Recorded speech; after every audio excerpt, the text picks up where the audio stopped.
Hey, Soul Stories fam. We've got a sweet and totally swoon-worthy love story for you today. Let's jump in. Thomas Carter was not the kind of man who was easy to approach. At 38, he already owned Carter Group, a corporation spanning real estate, technology, and finance. People called him the ice billionaire because of his perpetually cold face, a voice steady and flat like a financial broadcast, and a rigid schedule so precise that even the Swiss watch on his wrist seemed obliged to follow it. Thomas once believed he understood the world well. Money bought loyalty, contracts bound people. But a few years ago, the betrayal of a close business partner had left a deep crack in him. Since then, Thomas had been wary of everyone, including those working inside his own home. Strangely enough, despite his immense wealth, he couldn't seem to keep a maid. Most lasted only a week. Some were far too curious, others clumsy, and a few even dared to accidentally take sparkling belongings out of the mansion. Thomas never bothered to explain. He would simply drop one curt word: fired. And so, every few weeks, Carter Group's HR department had to post another ad: housekeeper and personal maid for Mr. Carter. Everyone knew this was a job, high-paying but nearly impossible to survive. That morning, Thomas sat in the grand living room, flipping quickly through the file of the latest applicant. He didn't expect much. The next one would be just like the rest, either overly polite in a fake way or far too ambitious. Until the door opened and a female voice rang out. "Good morning, Mr. Carter. I'm Diana Jefferson, here to interview for the position of enduring the most difficult boss in the city." Thomas looked up, his brow furrowing. The woman before him looked to be in her early 30s, tall with a neat figure, brown hair tied back, eyes bright with a hint of mischief. She wore a simple office dress, no designer label, but clean and proper. "I don't recall that phrase being in the job description," Thomas replied dryly. Diana shrugged with a smile. "Oh, I read the online comments. People said, Carter House is like a ninja training camp. Anyone who survives a week there is basically a superhero. I thought I'd try my luck." Thomas paused slightly. It was rare for anyone to dare speak to him that way, especially at a first meeting. He folded the file shut and asked bluntly, "Work experience?" "I used to work at a hotel, cleaning and providing room service, then moved on to childcare. Oh, and I also acted as a mediator for couples who argued frequently. Basically, I know how to clean, cook, and make people less grumpy." Thomas shot her a sharp, icy glance. "I don't need a comedian. Too bad, because joking is my instinct. But don't worry, I can still make the floors shine." He inhaled shortly, suppressing irritation. But deep down, the corner of his lips almost wanted to lift. Strange. "Anything else I should know?" Diana hesitated slightly before answering. "I'm a single mother. My daughter is 6. Sometimes I may have to bring her along if I don't have anyone to watch her. If that's not acceptable, I understand." Thomas locked his gaze on hers. Usually the mention of a child was enough for him to cross out a candidate immediately. His mansion was no place for kids running around, but somehow the honesty in her eyes made him not want to say no. "I'll give you a 1-week trial," he said at last, "but don't get your hopes up. Most don't last until the 7th day." Diana laughed as if he had just told a joke. "Then I have a chance to set a record. I've always liked challenges." She extended her hand for a shake. Thomas froze for a moment, then reluctantly touched it. Her palm was warm, soft yet firm, completely at odds with the frost inside him. When Diana walked away to begin her first day of work, Thomas remained still for a while. He told himself, "It's only a week. She'll end up like the others." And yet, deep within, a faint sound stirred, like sunlight slipping through a crack in the door. Maybe this time will be different. Thomas Carter never trusted anyone. Especially after countless disappointments, his trust felt like a crystal glass dropped onto stone, shattered into so many pieces no one could ever mend it. That was why whenever a new employee set foot in his vast mansion, only one thought crossed his mind: how long will it take for them to reveal their greed? Diana Jefferson, the new maid hired that very morning, seemed different. But Thomas refused to be fooled by those sparkling eyes and that playful smile. Too many times he had seen people pretend to be virtuous, only to later squeeze him for money and exploit his trust. That afternoon, Thomas came up with an idea to test her. He decided to stage a little play. His study was a room few ever entered, except for cleaners. It was a large space floored with dark wood, high ceilings, one wall of glass windows overlooking the garden, and another lined with towering bookshelves. In the corner stood a sleek safe, as sturdy as a miniature fortress. Thomas opened the safe, pulled out a few stacks of crisp bills, and deliberately left the door ajar, dropping a few notes on the floor where they could not be missed. Then he leaned back in his leather chair, arranging himself as if exhausted from work and drifting into sleep. In reality, behind half-closed lids, he observed everything. His heart didn't race from anxiety, but from curiosity. This was nothing less than a game he always won. A soft knock sounded at the door. "Mr. Carter, may I come in?" It was Diana. She pushed the door open, carrying a mop and a bag stuffed with cleaning tools. Her demeanor remained light and easy. She even hummed a cheerful little tune. Thomas kept his expression neutral, tilting his head slightly as if in deep sleep. Diana began dusting the bookshelves, moving around the room. Then her gaze landed on the safe. Thomas tensed, his heartbeat giving one sharp thud. She had seen it. A few bills lay scattered on the floor, glowing green in the crisp shine of $100 notes. Diana's eyes widened briefly. Thomas could almost predict what would come next. She'd bend down, pick them up, and slip them into her pocket. But what happened instead left him frozen. Diana didn't pocket the money. She bent down, gathered each bill, smoothed the edges gently, and placed them neatly on the desk. Then instead of leaving the stack in a messy pile, she began arranging it, first into a square. She frowned and changed it to a circle.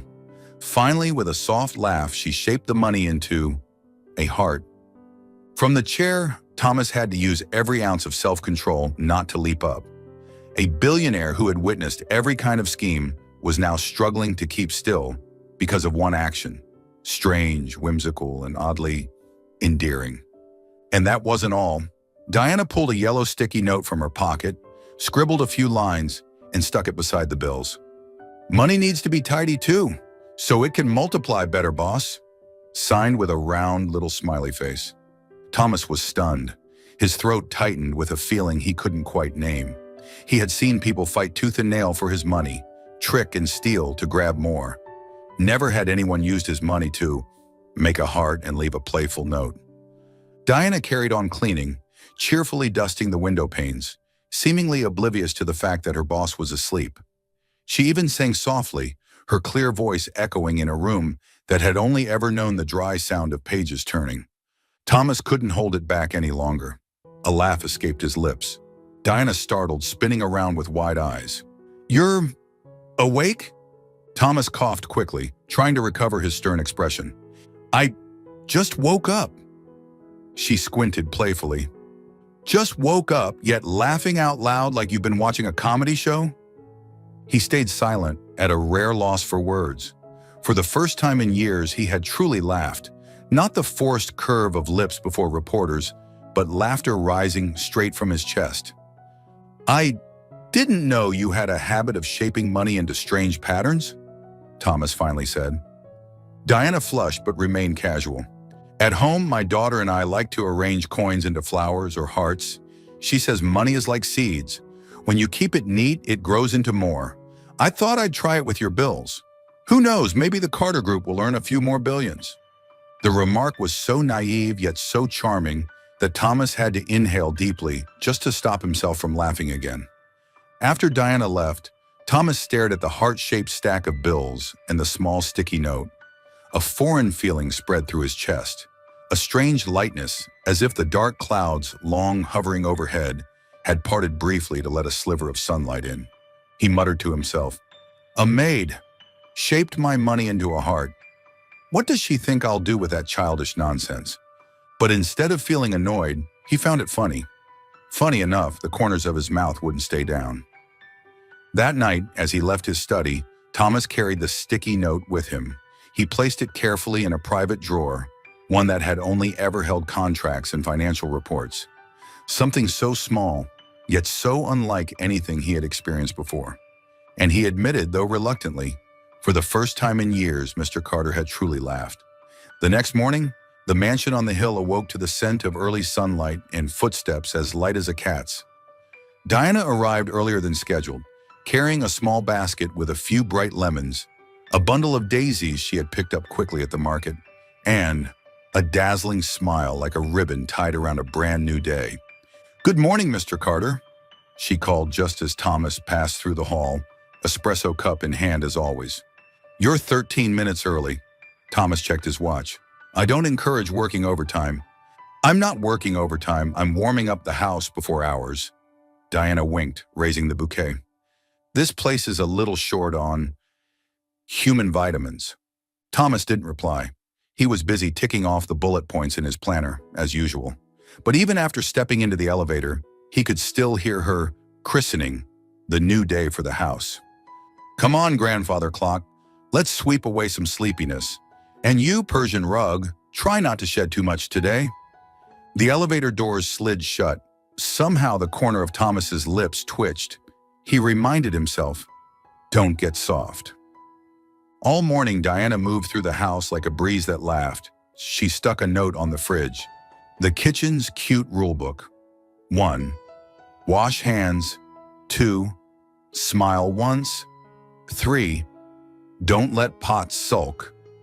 She pushed open the kitchen windows so sunlight could pour in, placing a bowl of lemons in the middle of the table like a tiny sun. "Why lemons?"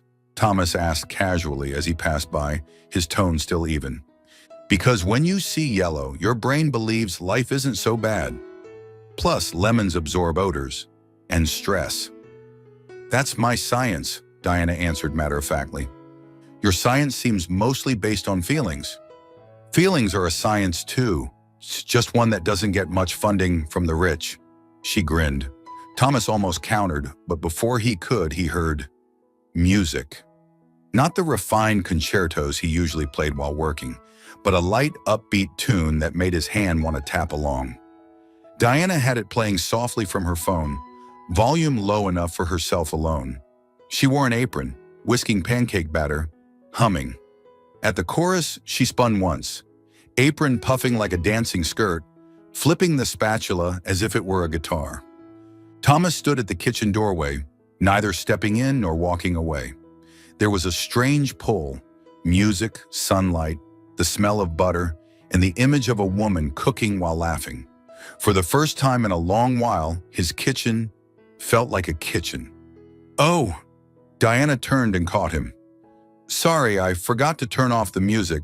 I'll..." "Leave it," Thomas interrupted, faster than he intended. "You're making pancakes?" "The less sugar, more hope version," she said, flipping one with a perfect plop.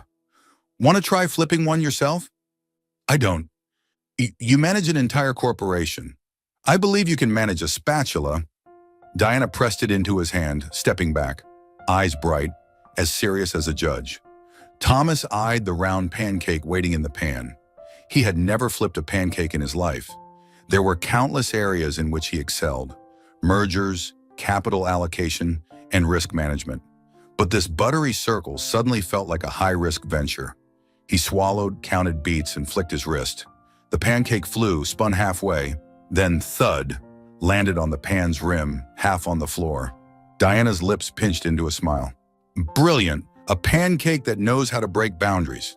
I'll have the pan's rim redesigned," Thomas muttered, though his ears flushed faintly. "No need." Diana quickly scooped up the fallen bit, tossed it, and wiped the floor. "Next time, feel the rhythm. Like this. 1, 2, 3, flip." She turned her pancake smoothly, like a magic trick. Thomas realized his hand was tapping a rhythm on the counter without his noticing. He quickly shoved it into his pocket. "You've got good rhythm." Diana tilted her head. Don't dance." "I didn't invite you to dance, just a pancake." They both laughed, not loudly but enough to let the high ceiling breathe. Diana's optimism wasn't loud.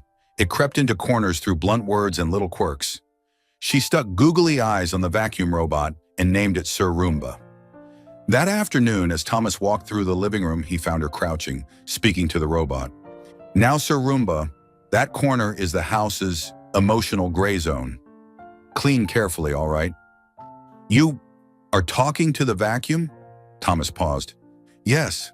After a lifetime of observation, I've learned adults only listen when you turn them into cute objects. Thought I'd try it with Sir Roomba. With me, you don't need to turn me into an object. In that case, listen to this. You need one afternoon without reports, Diana said straight out, looking him in the eye. Just one, to give this house some laughter. Her directness made Thomas falter for a beat. Very few people dared tell him not to work, but Diana's sincerity carried no ulterior motive. It felt like a prescription for a house starved of a soul. I'll consider it, he replied shortly. Perfect. I'll issue a free ticket for that afternoon. She smiled, pulling a scrap of paper from her pocket. Ticket, one laugh, plus one glass of lemonade. He placed it on his desk like a special signature. By noon, when Thomas left his study, he heard singing again from the kitchen. This time, it was a classical piece turned pop, soft as butter. He slowed by the doorway, his shoes tapping unconsciously on the marble. Diana was peeling fruit. At the song's peak, she couldn't resist spinning once, apron flaring, strands of hair escaping her bun. Again, Thomas leaned against the frame, voice low. Are you planning to open a dance studio in my kitchen? I'm running an anti-boredom class. Mandatory students, everything in the house. She replied lightly, still slicing apples. Want to join? I told you, I don't dance. Then whistle. She tilted her chin, lips curving. I heard you earlier. Thomas blinked. Had he really whistled? He didn't remember, only the tapping in his chest, and then somehow, sound had slipped out. An instinctive release, like water finding a path. I didn't. He almost denied it, but her mischievous eyes stopped him. He changed course. Fine. One note. He whistled a short phrase, clean and precise like a comma. Diana clapped dramatically, as if she'd witnessed a world-class performance. Bravo, a huge improvement over this morning's pancake. Do you grade everything? Yes, but I only hand out certificates when someone chooses to smile. She softened, eyes warm. Thank you for smiling in your kitchen. Thomas turned to leave, but stopped. He glanced around. Sunlight sketched bright strokes on the walls. The bowl of lemons glowed like an exclamation point. The cute rulebook clung cheerfully to the fridge. And from the living room, Sir Roomba buzzed by, its googly eyes wobbling in agreement. His house, once cold as an executive office, now bore fingerprints of life. That afternoon, Diana moved on to the library. She didn't rearrange the books. She knew Thomas hated that, but dusted their spines, murmuring a few titles as if greeting old friends. At the neglected piano, she lifted the lid and tried a chord. The sound rang out, awkward, like a guest who had forgotten its manners. You play? Thomas appeared at the doorway, his shadow stretching across the rug. I press keys. Playing is still under negotiation, Diana joked, tapping a few notes into a bright, water-drop phrase. This piano is sad. Do you know why? Because no one plays it. Because no one was happy when they did. She closed the lid and turned to him. May I open the library windows every morning? Let the light in.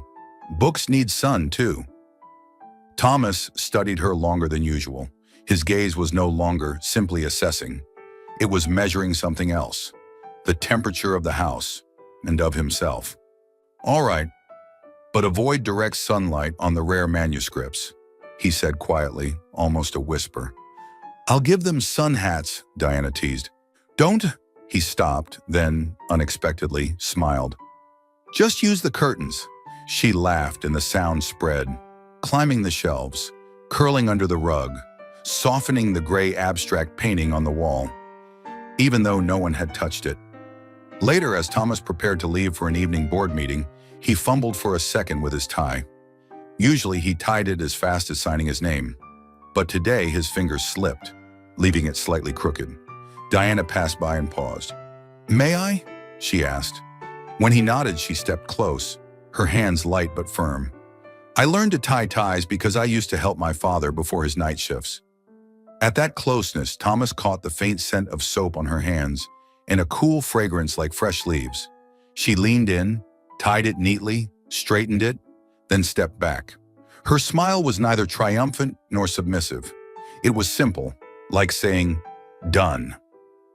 "Thank you," Thomas murmured, his voice lower than usual. "You're welcome," Diana blinked. "Tomorrow I'll teach you a Windsor knot. It looks softly powerful." "I already have power," he replied firmly, though his smile betrayed his satisfaction. "Then add soft," she shrugged. In the elevator, Thomas caught his reflection. The tie was perfectly straight, yet strangely, what altered his face wasn't the knot. It was the faint glow at the corner of his eyes, the kind that only appeared after leaving a room with laughter. That night, returning late, Thomas walked slowly down the hallway. The mansion was no longer entirely silent. Somewhere, the ceiling fan hummed softly. From the kitchen, vanilla and butter still lingered, like a memory of morning. On the shoe cabinet sat the bowl of lemons, serene as ever. And on the fridge, the paper "Ticket, 1 laugh, plus 1 glass of lemonade" had been stuck back, now with a pencil note, "Redeemed half today." Thomas stopped at the library door. He opened his desk drawer and pulled out yesterday's heart-shaped sticky note. "Money needs to be tidy too, so it can multiply better, boss." He placed it beside the new laugh ticket. 2 tiny scraps of paper, 2 small jokes, yet they became tiny milestones on the emotional map of a house once frozen over. He leaned back in his chair, exhaling deeply. In his mind, the equation was as simple as arithmetic. Daisies plus lemons plus a song plus half a fallen pancake equals laughter. Childish. Silly even. But in the end, the thing adults least wanted to admit was exactly what rescued them from drought. Thomas switched off the lights. Just before the door closed, he heard Diana's voice in the distance, probably talking to Sir Roomba, saying, "Tomorrow, sweep in another layer of sunshine, all right?" He shut the door, and the smile arrived with the dark. For the first time in years, the house truly held laughter. And strangely, it made everything, even a man of steel, feel lighter. Saturday morning dawned with a sky as clear as freshly polished glass. Diana entered the Carter mansion with eyes a little uneasy. Beside her walked 6-year-old Jasmine, clutching a teddy bear missing one ear. "I promise I'll be good," Jasmine whispered, her dark eyes sparkling. "Yes, just for today. I couldn't find anyone to watch you," Diana answered softly, then bent down to add, "Remember to listen and don't run around, okay?" Thomas had a lighter schedule than usual and was sitting in the library reviewing reports. The sound of a child's voice drifted in, strange, almost foreign, like something from another world. He frowned. Children were something he avoided. They were too noisy, too unpredictable, and worst of all, too capable of shattering a heart he had worked hard to keep frozen. He stepped into the hall and saw Diana with the small girl at her side. She wore a pale pink cotton dress, her hair in 2 uneven pigtails tied with ribbons, which only made her look more mischievous. "And this is—" Thomas's voice dropped. Diana straightened immediately, almost shielding her daughter behind her. "Jasmine, my daughter. I couldn't find anyone to care for her today. I'm sorry. If you'd prefer, I can—" "It's fine," Thomas cut in shortly. His voice was neither loud nor warm. "She can stay." Diana exhaled in relief. Jasmine, meanwhile, stared wide-eyed at the stern man before her, then shyly said, "Hello, Uncle." Thomas froze.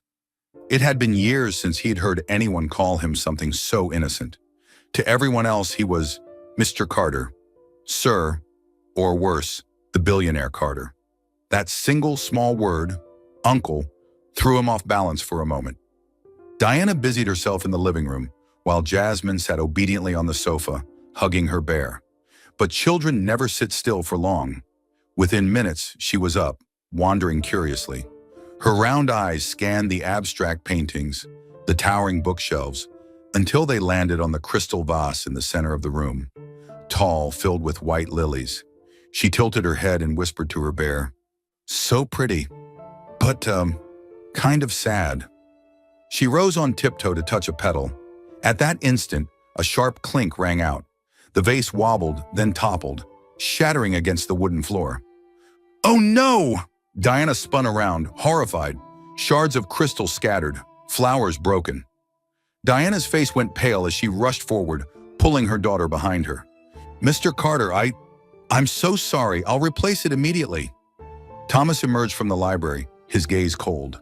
Disorder was something he despised, and that vase had been a rare keepsake. Diana braced herself for his anger, but Jasmine didn't hide behind her mother. She stepped forward, eyes shimmering with unshed tears yet shining with courage. "I'm sorry, Uncle. I didn't mean to. I just wanted to take a closer look." Then, to the astonishment of both mother and master, Jasmine knelt and began gathering the flowers, unfazed by the shards. Diana panicked. "Sweetheart, careful! Don't touch them!" "It's okay, Mama. I just want to fix it," she said firmly. She fetched a small ceramic vase from a side table, carefully arranging the unbroken lilies inside. The broken stems she bundled together, wrapping them gently in tissue. Within minutes, a new vase of flowers stood there. Not perfect, but natural and innocent, like a child's artwork. "There, done!" Jasmine looked up, eyes shining. "I'll call it the vase that stood back up." The room fell silent. Diana didn't know whether to laugh or cry. As for Thomas, he stared at the little girl. Something strange stirred inside him, not anger, but wonder. A child had broken something valuable, yet instead of hiding or fearing punishment, she had used her innocent imagination to turn the damage into something new, while offering a genuine apology. Thomas slowly crouched, meeting Jasmine at eye level. "Why did you do that?" "Because if something breaks, you can make it beautiful in another way." "Mama said so," she replied simply. "And you look sad. These flowers are meant to bring you less sadness." Thomas's chest tightened. He couldn't remember the last time anyone cared about how he felt. Diana watched nervously, waiting for his verdict, but Thomas simply stood, then said to the little girl, "The vase that stood back up, not bad." Jasmine's eyes lit up. She tugged her mother's hand. "See, Mama? I told you, he's not scary at all." Diana flushed. "Jasmine," and for the first time in years, Thomas chuckled softly, brief but real. That afternoon back in the library, Thomas found himself dwelling on an unfamiliar thought. This house had held only silence and flawless objects for years, but it was a broken vase, gathered and reimagined by a child, that finally gave the place a soul. He realized the greatest lessons didn't always come from conferences or boardrooms, but from a 6-year-old girl with bright eyes and small hands. "The vase that stood back up," he murmured, lips curving slightly. And to his surprise, he felt as if his own heart had stood back up a little after so many heavy years. The Carter mansion had been designed for lavish parties. The dining room stretched so long that even with 10 people seated, it still looked empty. Chandeliers glittered, cutlery shone in precise rows. Yet since it was built, Thomas had never truly used it for a meaningful meal. Most of the time, he ate quickly in his office or had his assistant bring food in. But today, words left his lips that startled even himself. "Miss Jefferson, tonight, cook me a meal. I want to see if your taste can satisfy someone as discerning as I am." Diana, wiping down the kitchen counter, snapped her head up. Her brown eyes lit up as if sparked. "Oh, so I'm being invited to dinner with the boss? Is this an honor or a test?" "Both," Thomas replied evenly, though a flicker of curiosity hid in his eyes. "Then you'd better be ready, because my cooking isn't fancy. I cook to eat, not for magazine photos." Thomas raised a brow. It had been a long time since anyone spoke to him so casually, like he was just a man, not a powerful billionaire. Diana chose simple dishes: creamy pumpkin soup, green salad, and roasted chicken with honey glaze. The aroma spread quickly through the vast kitchen, chasing away its usual chill. Thomas entered, his jacket off, wearing only a white shirt. He rarely set foot in the kitchen, yet now he stood watching her closely. "Why, honey?" he asked. "Because it's both sweet and warm," Diana said, eyes on the tray of chicken. Difficult people often need a little sweetness to soften their hearts. Thomas cleared his throat, masking how directly her words had struck him. "You think I need softening?" "Not just need, desperately need," she teased with a quick grin. "Mr. Carter, you frown too much. Soon you'll have 3 extra wrinkles. He stiffened slightly. From anyone else, that would have cost them their job. But with Diana, he didn't feel irritated. Instead, he felt lighter. When the meal was ready, Diana pulled out a chair across from him. "I expected you to sit at the head of the table, a whole meter away, like some aristocrat in a movie." "I don't like theater," Thomas said, sitting beside her rather than at the head. "That would feel like a board meeting." "Good. At least now we can hear each other chew," Diana quipped, nearly making him choke on his drink. He glanced at her. She was happily munching on salad, without the slightest pretense. Her unguarded air stood in stark contrast to the lavish dinners he'd attended, where everyone smiled politely while second-guessing each other. "So, what do you think?" she asked when he tasted the chicken. Thomas chewed slowly, deliberately keeping his face serious. "It's decent." "Just decent?" Diana put her hands on her hips. "I spent all afternoon marinating that chicken. If you're grating like that, I'll just make instant noodles tomorrow." He broke into laughter, real, unrestrained laughter. The sound filled the wide dining room, surprising even him. "All right, delicious. Truly delicious. I rarely compliment anyone's cooking." "Then I'll take it," Diana shrugged, though the pink in her cheeks betrayed her pleasure. The meal continued in an unexpected warmth. Conversation, laughter. Diana shared stories from her hotel job, including a peculiar guest who demanded room service at 3 in the morning because his dog had barked. "I told him, 'Sorry, sir, I clean rooms, not do therapy for dogs,'" she recounted, eyes sparkling. Thomas chuckled, shaking his head. "You do know how to surprise people. Good surprise or bad?" "Haven't decided yet," but his voice carried amusement. Diana casually added another piece of chicken to his plate. "Eat more. People who frown frequently often appear to lack energy." "I don't frown." "You just frowned saying, 'I don't frown,'" she shot back. Thomas went quiet for 3 beats, then laughed again, this time openly. As dinner wound down, Diana poured him a glass of honey lemonade. "This is a healing drink. If you don't feel better after this, you can deduct it from my paycheck." Thomas took a sip. The sweet, cool taste slid down his throat, bringing a strange comfort, simple and peaceful. He looked around the table. 2 plates of simple food, a vase of daisies, and Diana had placed in a ceramic. The atmosphere wasn't luxurious, but it eased his heart. A memory flickered. Long ago as a child, he had meals like this. His mother's laughter, his father's spoon tapping in rhythm.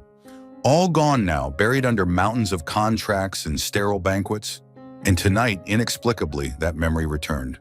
He turned to Diana. She was finishing a piece of bread, eyes bright and carefree.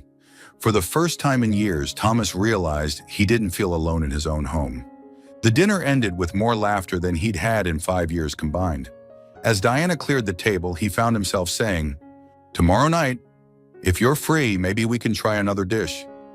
Diana looked up, narrowing her eyes playfully. "Planning to turn me into your private chef?" "No," Thomas answered slowly. "I just want to have dinner with a friend." Diana froze for a moment, eyes flickering with surprise. Then she smiled, a soft, warm smile. "Then it's a date, friend." Thomas left the dining room with an unfamiliar feeling. Friend, a word long absent from his life of power and isolation, had returned, clear and warm, thanks to an optimistic woman who dared spar with him through witty lines. Walking the empty hall, he thought, maybe this house had finally found its laughter, and maybe so had his heart. Still following the story? If this story found you outside of Soul Stories, we invite you home, to where every touching tale begins with truth, hope, and heart. That afternoon, the Carter Mansion's grand living room was bathed in pale golden sunlight. Thomas rarely left his desk to sit there, but one object had pulled him away from his reports. The antique pendulum clock, the only keepsake left from his father.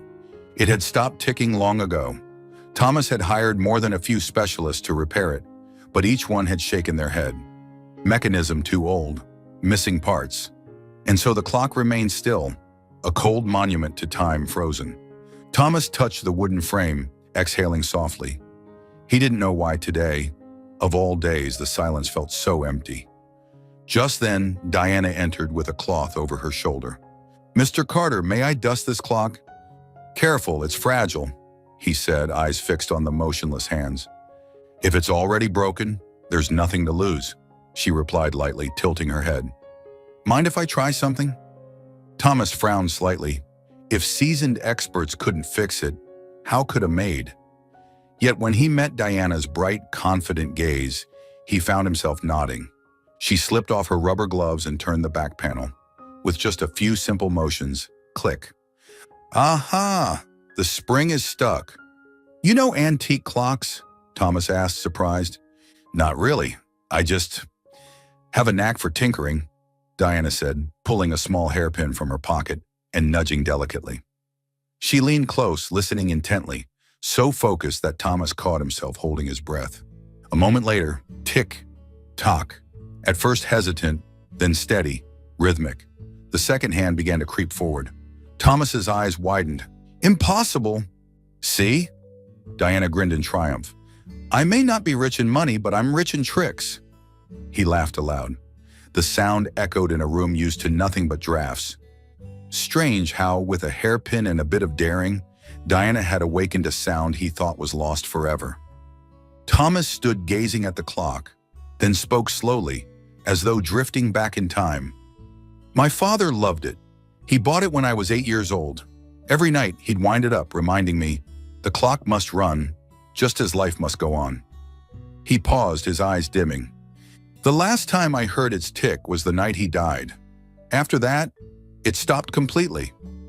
Diana stayed silent, resting her hand gently on the wooden case, listening. She didn't prod or question.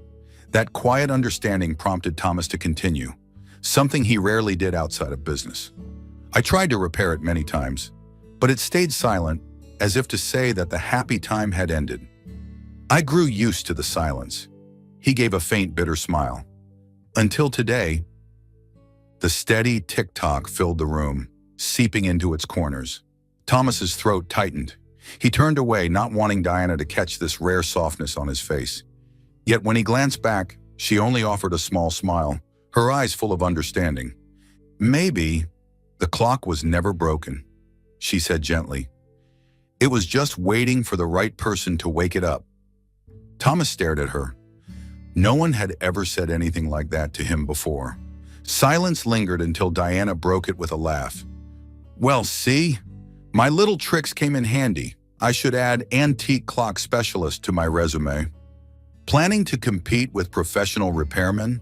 Thomas asked, the corner of his mouth lifting. Why not? I just beat them at their own game. They both laughed. Their voices mingled with the tick-tock, brightening the once gloomy room. That evening, after Diana had gone home with her daughter, Thomas remained in the living room, eyes on the clock's moving hands. In his mind echoed her voice. I may not be rich in money, but I'm rich in tricks. For the first time in years, Thomas felt the urge to share his story with someone, and strangely, that someone wasn't a partner nor a therapist, but the maid who argued, laughed, and had just restarted his father's clock. He brushed his fingers against the glass, whispering as if to his father, I'm still moving forward, Father, and maybe, this time, I won't be going alone. For 10 years at the helm of Carter Group, Thomas Carter had built the image of a man of steel, a face of stone, strides decisive, words clipped like bullet points. He was so notorious that the media passed around a running joke. If anyone ever makes Thomas laugh, they deserve a place in financial history. But lately, employees began to suspect that the joke had expired. During meetings, Thomas sometimes smiled, not the stiff, polite smile of business courtesy, but a real one, however fleeting. Once, an assistant even swore they heard him chuckle quietly while checking his phone, something unheard of. Then the news spread quickly. Mr. Carter had eaten cake in his office, a slice of warm apple pie, fragrant and homemade, not from a 5-star restaurant, but from the mansion's kitchen. And people whispered that the new maid, Diana, was the baker. The boss ate cake made by the maid? Someone whispered in the break room. He's only ever eaten food prepared by private chefs. I also heard he said it was good. Another chimed in, eyes wide as if witnessing a phenomenon. In just a few days, the gossip had spun itself into a whirlwind across Carter Group's top floor. Among the whispers, more than a few assistants felt it was unfair.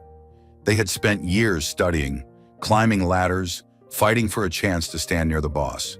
And yet, a maid, employed only for a few weeks, had somehow changed him in a way they never could. "She must have an agenda," one assistant muttered to a colleague in the copy room.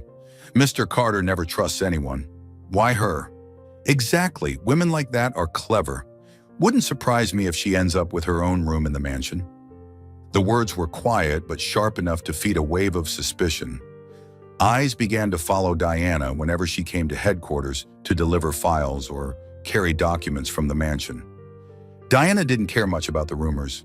She was too busy with work and her daughter. Still, sometimes in the elevator or a hallway, she caught the whispers trailing behind her. One afternoon, delivering reports from the mansion, she passed by a meeting room. The door hadn't closed all the way, and voices inside carried clearly. "Sir," a male assistant spoke, "I believe the boss being overly friendly with a maid is inappropriate. It could damage your leadership image." "That's right," another voice joined in. "With all due respect, but she's not of the same class. Mr. Carter, kindness can easily be exploited." Diana froze, her heart pounding. She hadn't meant to eavesdrop, but her feet rooted to the floor. Silence inside. Then Thomas's voice rang out, low and firm. "Enough." No one dared breathe. "You say, not the same class?" He pressed, each word sharp. "Let me tell you this. She is more honest and more capable than many who call themselves experts." The air turned heavy. One assistant tried to protest, but Thomas continued, "I would rather put my trust in someone who knows how to laugh honestly and live genuinely than in people who wear masks all day and talk about class. If anyone brings Diana into gossip again, prepare your resignation letter." Outside the door, Diana stood frozen. She had never imagined that cold, distant man would defend her so fiercely. She hurried away before anyone could open the door, her steps shaky, caught between embarrassment and a strange warmth. In her life, few had ever stood up for her, certainly not so openly in front of senior staff. She whispered to herself, "I'm just a maid. Why would he?" That evening, back at the mansion, she was still unsettled. Jasmine noticed her mother's silence and asked, "Mama, what did Uncle Carter do to make your face red?" Diana startled. I'm not blushing," but her hand brushed against her chest. Inside, her heart was still fluttering with an odd new rhythm. A few days later, Thomas passed the kitchen and saw Diana making apple pie. He slowed, hesitating. "People say if I eat too much of your pie, it'll ruin my image." Diana turned, feigning seriousness. "Then you'd better stop eating it." Thomas raised a brow. "You want me to give up apple pie?" "No," she laughed. "I want you to eat double, just to give them more to gossip about." This time, Thomas couldn't hold back. He laughed, loud and unrestrained. The sound filled the kitchen, so much that Jasmine came running in, laughing too, without even knowing why. And so the mansion that had once been cold and silent echoed again with the warmest sound of all, the laughter of a family not yet named. Sunday morning, sunlight poured across the gardens of the Carter mansion. Diana packed a picnic basket, sandwiches, a few bottles of orange juice, and an old kite that Jasmine had insisted on bringing. "Mom, today let's go to the park. I want to fly my kite," Jasmine cheered, hopping on her toes. "All right, let me finish cleaning the kitchen and then we'll go," Diana replied while wiping down the table. Jasmine suddenly stopped, eyes sparkling as if struck by an idea. Just then, Thomas stepped out of the living room in his white shirt and tailored trousers, ready to head to the office, even on a weekend. "Uncle Carter," Jasmine cried, running to hug his leg. "Come have a picnic with us today." Thomas froze. His schedule for the day was already packed. 2 virtual meetings, 1 contract to review. The words "I'm busy" almost slipped out, but then he caught the clear, pleading eyes of Jasmine and hesitated. "Picnic?" he repeated in his steady baritone. "Yes, with sandwiches, orange juice, and a kite." Jasmine beamed, holding up the colorful paper kite. "It'll be so fun." Diana jumped in, embarrassed. "I'm sorry, Mr. Carter. Jasmine doesn't realize how busy you are." "I'm free. I can go," he said abruptly, surprising even himself. Quietly, he texted his assistant to cancel the day's schedule. The park was only a 15-minute drive outside the city. Though famous for its rolling lawns and clear lake, Thomas had never once set foot there. When the car stopped, Jasmine bolted out, squealing with joy. Diana spread out a checkered blanket and set down the basket. Thomas stood awkwardly for a moment, stiff amid the noise and bustle. He was used to boardrooms, not families on picnic blankets. "Not sitting down?" Diana looked up, squinting playfully. "Or are you planning to negotiate contracts with that tree over there?" Thomas chuckled under his breath. He took off his jacket and sat beside her, still a little stiff. But when Jasmine proudly handed him the first sandwich, the awkwardness began to melt. "Eat, Uncle. Mom and I made this one together. It's got lettuce, ham, and a little cheese." Thomas took a bite, chewing slowly. The taste was simple, yet strangely better than any luxury meal he'd had. "Not bad," he murmured. "There it is again. Not bad," Diana teased. "You actually want to say it's good, but you can't bring yourself to. Can you?" He glanced at her, lips tugging upward. Maybe she was right. After eating, Jasmine pulled them both onto the lawn. "Come on, my kite has to fly the highest." "I've never flown a kite," Thomas admitted. "Then today's your lesson," Diana said, placing the string in his hand. "Don't worry, 6-year-olds can do it, so can you." He stared at the reel of string, then at the flimsy paper kite. To him, the whole thing seemed pointless. But as Jasmine ran ahead, hair flying in the wind, something in his chest lifted. "You have to run too," Diana shouted, tugging him along. And so Thomas Carter, the stern man whose strides usually crossed red-carpeted conference halls, found himself sprinting across grass, kite string in hand. When the kite caught the wind and soared skyward, he burst into laughter. A full, booming laugh, free and unguarded. "See?" Jasmine clapped. "I told you, you could do it." Later, the three of them rested beneath a large tree. Jasmine invented a game of tossing paper balls. One throw went too far, hitting Thomas squarely and spilling orange juice down his crisp white shirt. "Oh no, I'm sorry, I didn't mean to," Jasmine gasped. Diana panicked too. "I'll wash it right away, Mr. Carter. But Thomas laughed, so openly that both mother and daughter stared in shock. He unbuttoned his jacket, leaving the stain to spread. "It's just a shirt. Honestly, I feel better when it's not so perfect." Diana froze. In that moment, he wasn't the exacting billionaire boss, just a man, letting himself enjoy being ordinary. The sun dipped low, casting a golden glow over the lake. Jasmine, exhausted from play, fell asleep in her mother's arms. Thomas sat across, silently watching. He realized the joy of the day hadn't come from numbers in a report or a deal closed. It came from a child's laughter, from a clumsy sandwich made with care, from a kite climbing into the sky. Softly, almost to himself, he whispered, "Maybe happiness really is this simple." Diana lifted her gaze, meeting his. In the quiet of dusk, no words were needed. Both of them understood.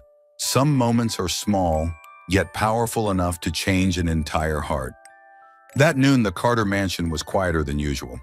Thomas had just finished a virtual board meeting and walked down to the dining room only to notice there was no familiar aroma drifting in from the kitchen. He frowned, a strange unease rising in his chest. He searched the ground floor but saw no sign of Diana. Just then, a soft cough came from the small lounge next to the kitchen. Thomas pushed the door open and found Diana slumped against the wall, face flushed, eyes shut tight. Jasmine sat beside her, panicked. "Uncle Carter, Mama has a fever. I don't know what to do." Thomas froze. In all his years running a corporation, he had handled billion-dollar deals and media crises, but this moment left him flustered. "It's all right," he said softly, stepping forward to support Diana. Her skin burned with heat, her forehead damp with sweat. Diana opened her eyes, lips trembling. I'm sorry. I must just be exhausted. Let me rest a little, and I'll be fine." "Quiet. Don't talk," Thomas ordered, but his voice carried unexpected gentleness. He lifted her into his arms as carefully as if the slightest force might break her. Diana's eyes widened in surprise, her heartbeat stumbling. It had been so long since anyone had held her like this, safe, steady, and warm. He laid her on the bed and tucked the blanket around her. Jasmine sat at the edge, clutching her mother's hand. "Watch over her. I'll do something," Thomas said before realizing he had never cared for a sick person before. He hesitated, then declared, "I'll make porridge." The Carter kitchen had rarely seen such chaos. Thomas rolled up his sleeves, pulled rice from the fridge, but fumbled, unsure how to wash it. Water splashed everywhere. Grain spilled over the counter. Jasmine stood beside him, frowning like a tiny schoolteacher. "Not like that, Uncle. Mama taught me. Wash the rice twice, then add water to cover and turn on the stove." Thomas listened seriously, following step by step. When it came time to add minced meat and ginger, he clumsily shook in too much salt. Jasmine yelped, "Uncle, that's way too salty. Mama won't eat it." Thomas scratched his head, grimacing. "I'm only good at signing contracts, not signing off on seasoning." They stared at each other, then burst out laughing. The tension eased, and the kitchen, once filled only with the clink of silverware, now echoed with chatter and laughter. At last the porridge was done. It was thin, ginger-heavy, but at least edible. Thomas carried a bowl upstairs. Sitting beside the bed, he patiently blew on each spoonful to cool it before feeding it to Diana. She opened her mouth reluctantly, too weak to resist, and not wanting to offend him either. The porridge was salty, spicy, strange at best, but it was the way Thomas carefully fed each bite that brought tears to her eyes. "It's delicious," she whispered, her voice trembling. "Don't force yourself. I know my cooking's awful." Thomas smiled, his eyes unusually tender. "But for the first time in my life, I want to take care of someone." Diana looked at him. His deep eyes were no longer cold. They glowed so warmly her heart trembled. She realized then that the icy walls surrounding this man were beginning to melt. By afternoon, Diana had drifted into sleep. Jasmine curled against her mother's side, while Thomas sat quietly in a chair by the bed watching. He reached out to brush a few damp strands of hair from Diana's forehead, his touch so careful, as though afraid to wake her. In that moment, something heavy stirred in his chest. Not pity, not duty, but a deeper desire to protect these two, not for a day, but for always. He had thought happiness was found in rising profits, in soaring stock prices. But now, looking at Diana's tired face and Jasmine's peaceful sleep, Thomas understood. True happiness was this simple: having someone to care for, and someone who made his heart want to stay. He sighed softly, then smiled. "Maybe. I've found the family I've always been missing." That evening, when Diana woke, she saw she was still carefully covered with a blanket. On the bedside table sat a fresh bowl of porridge, steaming, this time seasoned just right. Thomas was slumped by the window, head resting back, dozing. She gazed at the once cold, distant man, and her chest filled with something indescribable.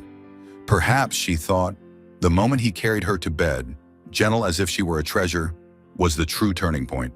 Her hand brushed the warm bowl. She whispered softly, "Thank you, sir." "No, thank you, Thomas." In the dim light, Thomas's eyes flickered open. He had heard every word, and he knew. From this moment on, nothing would ever be the same. On a Monday morning, Thomas walked into the Carter Corporation office as usual. But the moment his secretary handed him that day's financial newspaper, he froze. On page 2 was a blurry photo, blurry yet clear enough. Him sitting on the grass, holding a kite, beside a woman and a little girl laughing brightly.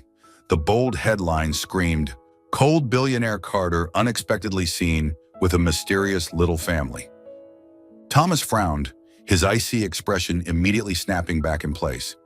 Indeed, on that picnic day, he hadn't noticed anyone taking pictures. But the media never missed a chance to embellish a story. That afternoon, during a video call with his relatives, he heard the sharp, scolding tone, "Thomas, what on earth are you doing? The board and the press are all speculating. A housemaid? Do you realize if this spreads, it will be seen as a stain on our name?" Another relative chimed in, "Don't let personal feelings get in the way. The press exaggerates everything. You are a Carter. The family's reputation cannot be shaken by some nameless woman." Thomas fell silent. Since childhood, he had been used to harshness, used to the heavy shadow of the family and the corporation. But this time, inside him arose another voice, stronger than all the familiar pressure.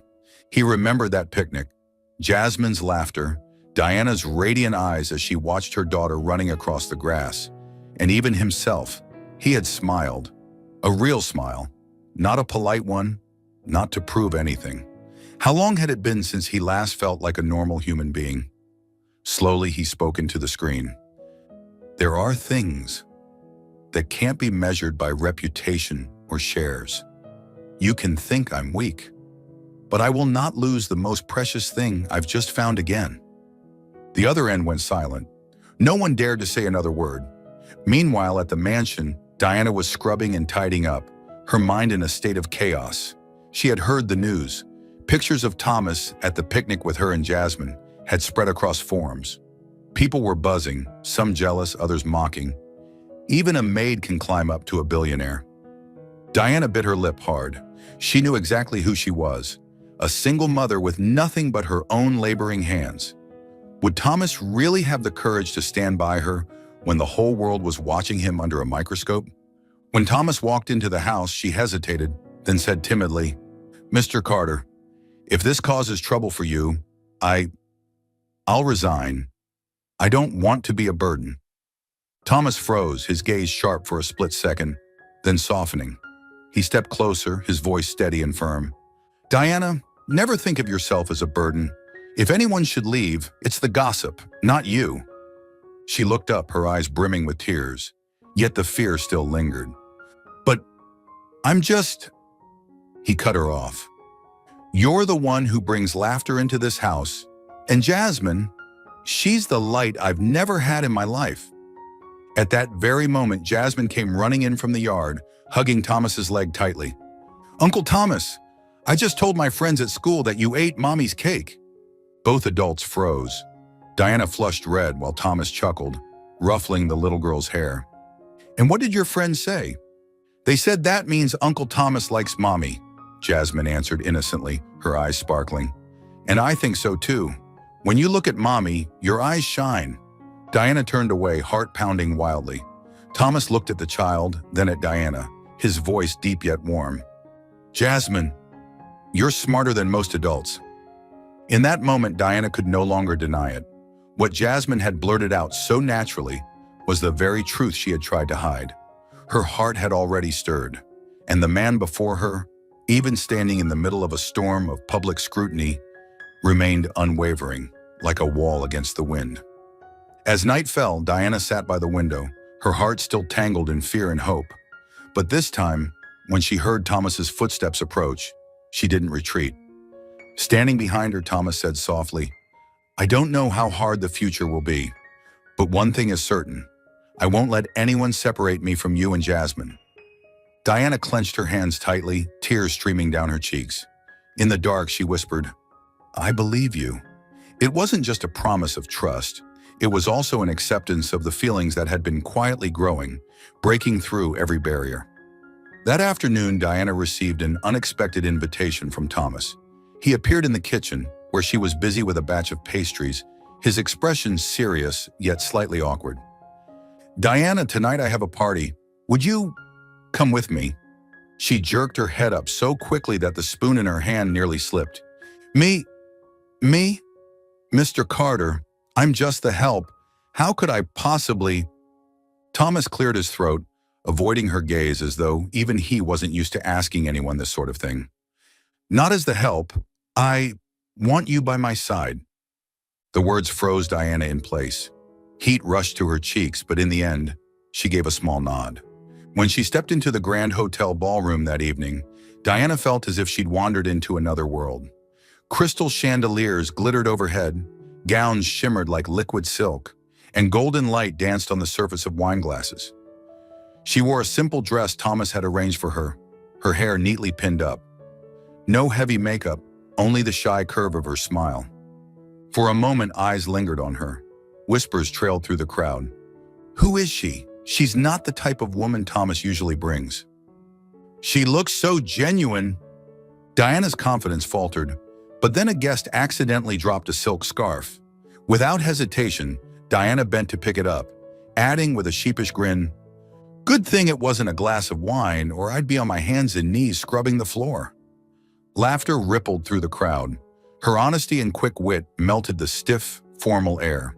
An older chairwoman leaned over to Thomas and whispered, "This young woman is truly delightful." Thomas glanced at Diana, a strange warmth rising in his chest. In a world full of pretense and competition, she was like a small flame, radiating warmth without ever trying. Throughout the evening, Diana unknowingly spread smiles everywhere she went. She helped a flustered waiter balance a heavy tray, guided an elderly guest who lost his way in the hall, and chatted with people as if kindness was second nature. From across the room, Thomas watched quietly.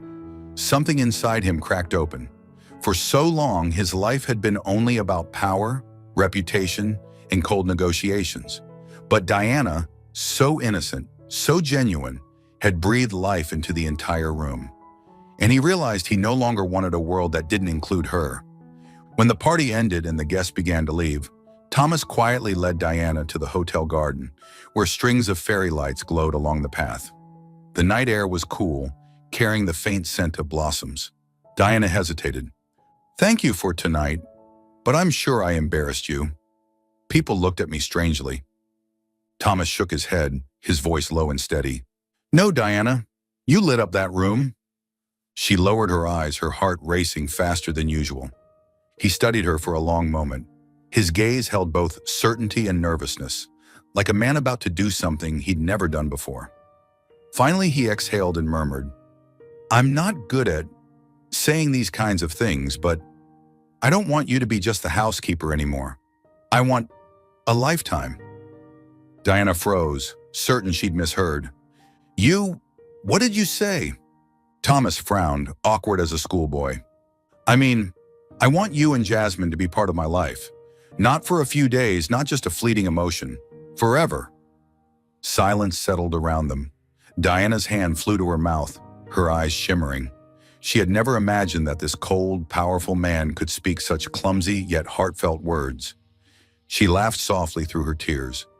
"Mr. Carter, I don't even know how to respond. I never thought I deserved—" He stepped closer, took her hand, his voice rough with emotion. "Don't call me Mr. Carter anymore. I'm just Thomas, and I don't need anyone else but you."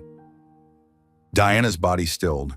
In that moment, every fear and insecurity seemed to dissolve. All she could hear was the thudding of her heart and the steady warmth of his hand around hers. Suddenly, Jasmine popped her head out from the banquet hall doorway and shouted innocently, "I knew it! Uncle Thomas likes Mommy!" Both adults burst into laughter, the tension melting away. Diana's cheeks turned crimson, while Thomas gently patted Jasmine's head, then turned back to Diana with the softest gaze she had ever seen in him. That night in the quiet garden, a clumsy yet sincere confession opened a brand new chapter for three souls who had once felt lost, but had now found each other. A year had passed since that night when Thomas awkwardly blurted out his confession under the garden lights. 1 year, but for Diana and Jasmine, it felt like a sweet, unending dream. Diana was no longer the quiet maid who silently swept floors or cooked breakfast every morning. She had become the wife of Thomas Carter, but to her that title wasn't about wealth or status. It was proof that, after all the storms, she finally had a true home. The once grand but empty mansion was now alive, like a real nest of warmth. Its long hallways no longer echoed with Thomas's solitary footsteps, but with Jasmine's giggles, the sound of piano keys as Diana practiced with her daughter, and the smell of freshly baked pastries wafting through the air each afternoon. Breakfast was no longer Thomas sitting alone at the long, cold dining table. Now he was greeted by the sight of Diana preparing simple meals, toasted bread, fried eggs, and a glass of warm milk for Jasmine.